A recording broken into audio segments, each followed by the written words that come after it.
कराची में बिजली की गैर एलानिया लोड शेडिंग के खिलाफ मुख्तलिफ मकामात पर शहरी सड़कों पर निकल आए हैं। पुरानी सब्जी मंडी, सोल्जर बाजार और पटेल पाड़ा पर लोग एहतजाज कर रहे हैं, जिसकी वजह से ट्रैफिक की आमदोरफ्त मुअत्तल हो गई है। इससे बात करेंगे डॉन न्यूज़ के नुमाइंदे इमरान हफीज हमारे साथ मौजूद है। इमरान, क्या तफसीलात हैं?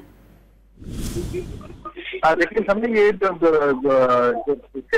आवाम है जरूरी बिजली की अदमबंदी और गैर एलानिया लोड शेडिंग के खिलाफ जो है वो सरापा एहतजाज है मुख्तलिफ इलाकों के अंदर।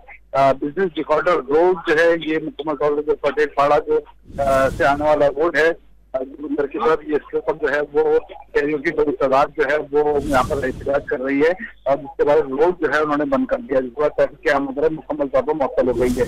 जबकि पुरानी सब्जी मंडी पे भी जो है वो इसके हवाले से जो है वो इलाका मंडी सड़कों पर निकल आए हैं, जिसके बाद जेल चौरंगी से हासिल स्क्वायर आने वाला रोड जो है वो ट्रैफिक के लिए मुकम्मल तौर पर बंद हो गया है। पुलिस जो है मुज़ाकरात करने की कोशिश कर रही है, लेकिन ताहाल जो मुज़ाकरात कामयाब नहीं हो सकती। बहुत शुक्रिया आपका इमरान।